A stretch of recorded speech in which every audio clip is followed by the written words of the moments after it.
Shalom saudara-saudara, puji Tuhan. Yang lalu kita sudah belajar tentang beban menjadi berkat. Sekarang kita akan belajar secara khusus juga beban berat. Matius 11 ayat 28 dikatakan, marilah kepadaku semua yang letih lesu dan berbeban berat, aku akan memberikan kelegaan kepada kamu. Saudaraku, ayat ini dan firman Tuhan ini sebagian saya sudah pernah sampaikan dalam video saya pada bulan 7 tanggal 14 tahun 2020. Setahun yang lalu. Ya kurang lebih setahun yang lalu. Saya sudah pernah menyampaikan hal ini. Nah ayat ini saudara menyampaikannya adalah, marilah datang kepadaku semua yang letih lesu dan beban berat. Saudaraku, kita semua pasti, siapapun kita, tanpa terkecuali, termasuk saya, kita punya masalah, kita punya beban berat, bahkan kita capek, lelah dalam menghadapi ini. Sakit tidak kunjung sembuh, pekerjaan yang berantakan, ekonomi yang kekurangan, bahkan mohon maaf terjadi kematian oleh karena sesuatu. Keluarga kita, orang kita cintai, meninggalkan kita untuk selama-lamanya. Beban itu bertubi-tubi. Kadang-kadang belum selesai satu, datang lagi satu. Kita berdoa A, B, Tuhan kasih Z sama kita. Kita gak mengerti. Maka itu Yesus sekarang datang. Dan ayat ini mengatakan, dia undang saudara dan saya. Mari datang kepada Kristus. Kau akan dapat kelegaan, ketenangan, damai sejahtera, harapan di dalam Tuhan. Bagaimana kita datang kepada Tuhan? Yang pertama, saya tekankan lagi kepada saudara, 3 hal ini.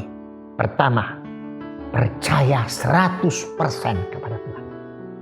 Jangan kamu lihat kanan kiri, jangan lihat ombak yang besar yang akan menenggelamkan perahumu, nyaris tenggelam, jangan melihat apa-apa. Tapi marilah kita lihat kepada Kristus yang di depan kita. Yang ada bersama-sama kita. Kita lihat dia. Memandang kepadanya. Serahkannya kepada Tuhan. Jangan saudara seperti Petrus, seperti apa yang sudah sampaikan yang lalu. Tak kalah berjalan di atas air, nyaris tenggelam. Oleh karena dia lihat ombaknya. Kalau dia lihat Kristus, pasti dia akan tenggelam. Tuhan tolong saudara. Ini yang pertama. 100% percaya. Tuhan, jangan kamu lari ke tempat-tempat lain, lari ke dukun-dukun dan sebagainya. Jangan, datang kepada Tuhan. Jangan kamu lari kepada manusia tidak bisa berbuat apa-apa. Manusia mengecewakan, bukan tidak penting saudaraku, manusia mengecewakan. Tapi kamu larilah kepada Tuhan, berserulah kepada Tuhan. Yang kedua, jangan kamu berbuat dosa lagi. Bertobat total di hadapan Tuhan. Benar-benar hidup kudus di hadapan Tuhan. Jangan lagi ada kebencian. Saya terlalu banyak ngomong hal ini. Jangan ada dendam. Pikiran kita harus positif, jangan negatif. Jangan kamu berbuat dosa lagi. Datang kepada Tuhan, hidup kudus di hadapan Tuhan. Lalu yang berikutnya, serahkanlah segalamu kepada Tuhan. Saudaraku, ini Alkitab saya pegang. Enteng, iya. Tak kala saya pegang, dada.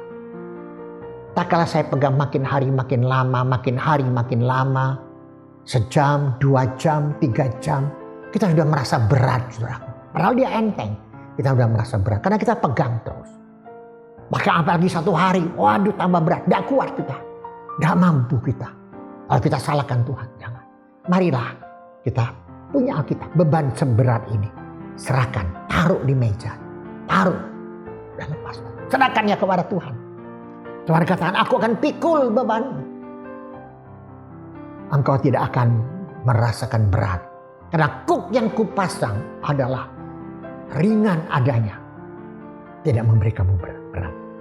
Serahkan kepada Tuhan. 1 Petrus pasal 5 ayat 7. Serahkanlah segala kekhawatiranmu kepadaku, kata kepada Kristus. Karena aku akan memelihara kamu. Oh, serahkannya kepada Tuhan. Sekali lagi saya ajak saudara, terus menerus saya ulangi hal ini. Doa dan doa dan doa. Serahkan kepada Tuhan. Lalu yang keempat, membaca dan memegang teguh akan firman Tuhan, akan janji Tuhan. Pegang erat-erat. Saudaraku, dalam Matius 6 ayat 25 dikatakan, karena itu aku, Kristus, berkata kepadamu, janganlah khawatir akan hidupmu, akan apa yang hendak kamu makan dan minum, dan janganlah kamu khawatir pula akan tubuhmu, akan apa yang hendak kamu pakai. Bukankah hidup itu lebih penting daripada pakaian, dan tubuh itu lebih penting daripada pakaianmu? Saudaraku yang saya kasihi, mari kamu datang kepada Tuhan. Bukankah bunga-bunga di ladang bisa tumbuh bunga yang indah, lebih indah dari baju dari Salomo? Bukankah burung-burung di udara Tuhan cukup dengan kasih makan? Apalagi saudara dan saya, Tuhan pasti memelihara. Saudaraku, gak usah takut. Saya sangat yakin dan terlalu yakin bersama Tuhan, saudara pasti bisa dan kita pasti bisa. Tuhan tidak akan pernah meninggalkan kita. Janji firman-Nya, ya dan amin. Pegang baik-baik. Masih banyak ayat-ayat kita renungkan, simpen firman Tuhan, masuk dalam hatimu. Dan segala saudara mengalami beban yang berat, jangan kamu buka telingamu kepada suara setan. Jangan kamu buka telingamu kepada suara-suara di luar. Tapi mari kamu buka telinga dan hatimu, pikiranmu kepada Roh Kudus yang ada dalam hatimu.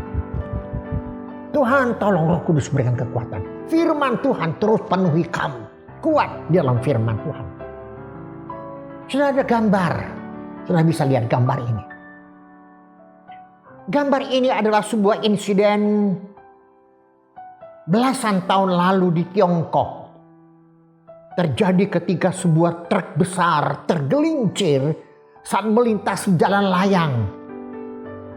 Kepala truk merosot ke perbatasan jalan, menyebabkan kendaraan berat itu bersiap-siap untuk terjun bebas ke bawah. Tetapi perhatikan gambar itu. Karena muatan yang dibawanya cukup banyak, truk itu justru selamat. Karena muatannya, bebannya berat, banyak, dia selamat, saudaraku. Seandainya kalau dia tidak ada muatan yang berat, yang banyak, pasti terjun ke bawah truk itu. Beban berat yang dipikulnya ternyata menahan kepala truk agar tidak terjatuh. Puji Tuhan. Sama, saudaraku. Jadi pelajaran bagi kita semua, bahwa terkadang beban berat itu justru menyelamatkan hidup kita. Wah, luar biasa kan, saudara? Justru beban berat itu menyelamatkan hidup kita. Ingat. Oh, saudaraku, kalau Tuhan kasih itu, mari kita syukuri. Dalam Yeremia pasal 29 ayat 11 dikatakan Tuhan menjamin masa depan hidup kita. Penuh harapan. Rancangannya memberikan damai sejahtera, bukan kecelakaan kepada saudara dan saya. Roma 8:28 dikatakan Tuhan turut bekerja dalam segala hal, dalam segala sesuatu untuk mendatangkan kebaikan bagi setiap orang yang mengasihi Dia. Mari kita semua harus tetap tegar, kuat.